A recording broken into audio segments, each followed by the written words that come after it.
Olá, aqui é Marcelo Bueno, do Zéfiros Tarô.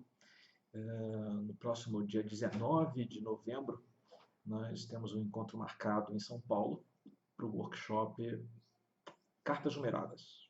É o segundo módulo do curso de Introdução ao Tarô. Nós já tivemos os arcanos maiores. Em novembro tem as cartas numeradas, em dezembro as figuras à corte. Você pode participar desse encontro de novembro, mesmo que não tenha feito o anterior e mesmo que não tenha interesse em fazer o próximo, né? Só porque de repente tem interesse de me ouvir falar sobre as cartas numeradas. E eu estou aproveitando para gravar esse vídeo exatamente porque hoje eu recebi um inbox de uma pessoa que me acompanha no Facebook e ela me pediu uma sugestão de livro que pudesse falar sobre o Dois de Espadas, né? Mais especificamente, essa pessoa ela entende que o Dois de Espadas é uma disputa e as fontes que ela meio que está catando, né, para poder aprender por conta própria tarô, fala sobre reconciliação, né, fala sobre paz restaurada, e elas, tipo assim, eu queria encontrar alguma coisa que pudesse ter uma coerência com aquilo que eu imagino da carta, e assim, baseado nessa carta, ela mais ou menos imagina que todo o resto vai se compor também de maneira ordenada, né, lógica, enfim, por aí. Eu não pude ajudar exatamente no que ele me pediu, porque eu sou péssimo com essas coisas. Eu sei o que eu já li, eu tenho minha própria conclusão a respeito de alguns temas, né? Mas eu não sei exatamente quem fala exatamente o que, né? Em qual livro eu posso encontrar que essa informação está dessa maneira ou da outra, né? Eu não tenho memória para essas coisas. Certamente algumas pessoas têm e são privilegiadas por isso.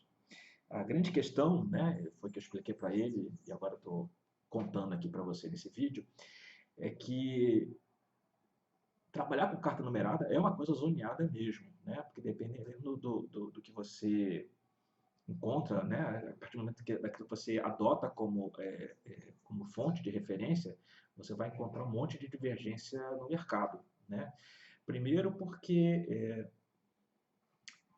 você tem o Rider-Waite, né, que acabou criando um determinado padrão no primeiro momento por causa das cartas numeradas, mas antes dele cada um escrevia o que queria sobre as cartas numeradas, muito baseado na carta de cassino, né, na cartomancia comum. Né? Cartomancia comum, eu sempre falo como se fosse cartomancia de baralho, né, normal, não desmerecendo nada, né, porque tudo é cartomancia. E depois do Rider-Waite, que teoricamente era para poder criar um padrão, ainda assim ficou meio bicado, porque tem gente que olha para determinadas cartas e tem uma visão diferente daquilo, né? A imagem está lá, mas ela imagina que a expressão do personagem é assim, é assado, ou tem aquela graminha que sai não sei aonde, passarinho que passou no fundo, e tudo isso tem uma tradução, né? Que às vezes tem, às vezes não, enfim. Todo mundo viaja da maneira que acha interessante. E fora isso, mais um monte de gente achou que a ideia do Waite era boa e resolveu criar seus próprios baralhos para suas próprias interpretações. Então, o que você tem aí no mercado é um número enorme de possibilidades. Qual a minha recomendação? Abraça aquilo que você entende como sendo o mais correto, o mais adequado, né? O que para você faz sentido, porque o que importa são os seus códigos. Na medida que você joga para alguém, esses seus códigos vão prevalecer. Então, se você acha que dois de espadas alguém fazendo as pazes, ou dois de espadas alguém entrando numa disputa, a situação vai ser aquela e a carta vai sair para casar, dizendo assim, olha, está entrando na disputa ou, ok, vocês vão fazer as pazes. Então, o que importa no processo é você ter a resposta para aquilo que o cliente está querendo ou uma resposta para você, né? Se o seu problema é seu e você está querendo aí uma solução, uma previsão, alguma coisa que te oriente com relação ao caminho ou o que é melhor fazer. Por que a gente encontra esse tipo de divergência? Eu vou atribuir isso um pouco à relação que existe entre as cartas numeradas e a Kabbalah. Né? Então, algumas pessoas atribuem cada uma das cartas numeradas a uma sefirá da árvore da vida. Se você não sabe o que é árvore da vida, você não sabe o que é sefirá, esquece esse assunto por enquanto. Né? Isso é importante, mas não vamos entrar nesse mérito. A grande questão é que na árvore da vida você tem 10 estágios. Esse estágio vai desde um ponto imaterial, daquilo que pode vir a ser, até o ponto mais baixo, onde você tem a materialidade, você tem o mundo da maneira que a gente conhece, né? Com espaço, tempo e movimento. Então, resumindo, é isso. Alguns autores vão trabalhar você saindo dessa dimensão física, e aí cada etapa de 10 AAs, né, no caso, vai ser um degrau para você se elevar, né, até que você alcança a unidade, onde você alcança um estado de pura compreensão, de pura harmonia, né, de plenitude, alguma coisa nesse sentido. Outros autores fazem a descida, né? E a descida é exatamente o processo da criação. Tudo aquilo que existe passou por 10 estágios, né, antes de se manifestar, né? Então, no AIS é esse material, o 2 é o primeiro lampejo, o 3 as coisas começam a ganhar um propósito, no 4 se expande, no 5 contrai, no 6 equilibra, no 7 encontra uma resistência, no 8 você tem um aperfeiçoamento, no 9 você começa a consolidar essas energias, aí no 10 ela se manifesta efetivamente, né? Resumidamente, é da maneira como eu trabalho. Então, quando você olha para o 2 está ali no ponto estratégico, né? Se você olha de baixo para cima, e principalmente você falando de espada, a porrada estava comendo solta aqui embaixo, e aí as questões foram se resolvendo, foram se resolvendo, foram se resolvendo. Quando você está no estágio 2, que antecede o ar de espadas, né, onde você tem uma pessoa, né, aquela mão espiritual, aquela mão divina empunhando o gládio, o 2 você está bem perto de alcançar essa paz, né, restaurar a unidade. Né? Então, por isso que é uma carta que fala para alguns de reconciliação, de acordos, né? Vamos sentar aqui, vamos nos entender, vamos chegar ao mesmo propósito, à mesma direção, alguma coisa nesse sentido. Ou efetivamente alguém que se sobrepõe, né? Então você tem dois pontos de vista, um destrói o outro e prevalece só um. Possibilidade. Da maneira como eu vejo, o 2 é o primeiro estágio, né? Porque no AIS você tem aí um vislumbre, né? Você começa a ter o ar começa a ficar pesado, né? Você começa a perceber que tem alguma coisa meio estranha por acontecer. Você ainda não tem certeza do que incomoda, você ainda não tem um desafio claro para você, mas alguma coisa começa a te beliscar. No 2 é quando esse chamado acontece, né? Então, geralmente no 2 você descobre qual é a situação, qual é o desafio, né? O que você tem que resolver. Você ainda não precisa tomar decisão nenhuma, mas o desafio, a prova, né? Se coloca diante de você, né?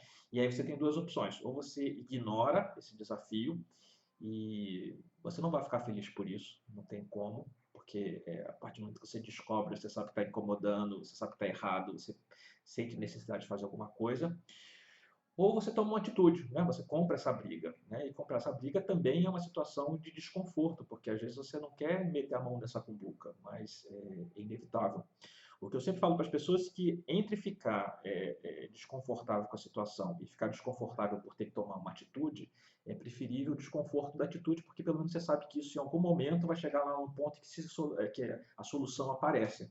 Se você se omite, você vai ficar simplesmente abraçado com esse desconforto, com esse problema, com esse desafio e não vai para lugar nenhum, né? A dor só tende a crescer, né? E em algum momento essa dor realmente ela se sobrepõe a você e te liquida, né?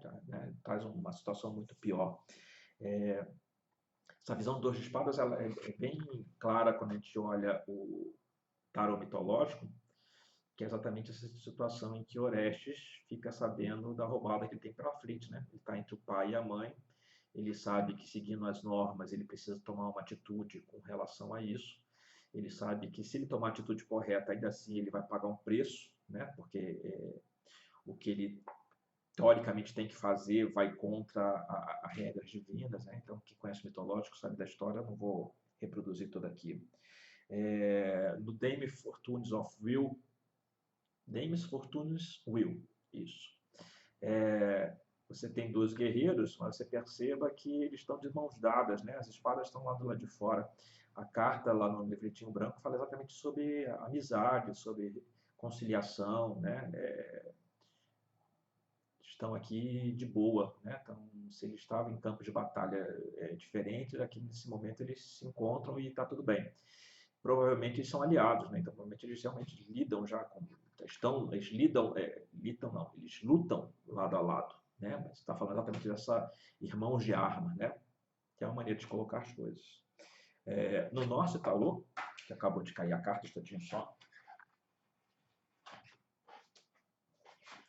E estou aqui de volta. No nosso tarô, você tem dois homens diante de um tabuleiro de xadrez. As armas são colocadas de lado, mas ainda assim existe um desafio. A gente pode interpretar essa carta como tendo dois pontos de vista, né? E aí eles vão meio que, através da habilidade, através da lógica, através da estratégia, eles vão mostrar aí, vão provar quem é que está certo nessa história toda. O clássico é a do Waite, né? Então, a carta do Waite, você tem essa mulher. Essa mulher, ela apoia as espadas no ombro, né? Ela está aqui porque exatamente ela aproveita para dar uma sustentação, ela não está segurando a arma solta à frente do corpo, né? Ela traz para junto. Opa, para cá, isso. Ela está vendada, é uma expressão aqui de serenidade, né? Ela tá, a lua, o mar, no fundo também tá de boas, né? E a interpretação do Waite para isso é realmente uma carta de atingindo a harmonia, atingindo o equilíbrio, essa coisa toda. O Druidcraft de Tarot, eu não tenho ele aqui agora, né? Mas eu gosto disso, porque é uma mulher que está diante de uma floresta, e a floresta tem dois caminhos, né? Então ela tem que escolher qual o caminho, ela sabe que nos dois tem um desafio, né? Ela precisa escolher que desafio é esse que ela vai tomar, né? É uma decisão importante, ela não pode ficar onde ela está, ela tem que seguir para um dos dois, ela sabe que qualquer um dos dois tem uma roubada pela frente, mas é o que lhe cabe naquele momento. Então, é mais ou menos por aí. Existe certo, errado? Não, existe aquilo que você adota para você, né? Os códigos que você adotar para você vão funcionar num jogo. Eu já falei disso, estou só repetindo aqui. Se você quiser saber um pouco mais sobre as cartas numeradas, né? Saber sobre a verdadeira natureza dos 4 naipes e como é que essa escala, né? Como é que essa evolução de Ais ao 10, clica lá no site, né? Você vai encontrar no Zéfiros Tarot, zéfiros.blog.br ou zéfirostarot.com.br, que você vai chegar no mesmo lugar. Logo na lateral você vai encontrar ali a agenda de cursos, né? O primeiro que vai estar na cabeça ali vai ser exatamente o curso das cartas numeradas. Você pode ter alguma informação ali a mais, você encontra o botão do PayPal se você quiser pagar no cartão, ou você entra em contato comigo para fazer o pagamento por depósito bancário. Você pode pagar 50% agora para fazer a sua reserva e 50% no dia do curso, tá ok?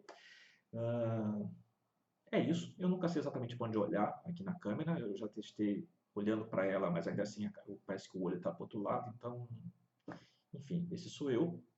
Eu espero você no sábado, dia 19 de novembro, para fazer esse curso. Ou então acompanha no site, acompanha no Facebook as coisas que eu escrevo. Se quiser, liga para tirar. Liga não, né? Se quiser, escreve para tirar dúvidas. E qualquer coisa, estamos aí. Daqui a pouco eu estou de volta com alguma novidade. Tá legal? Um abraço, até a próxima.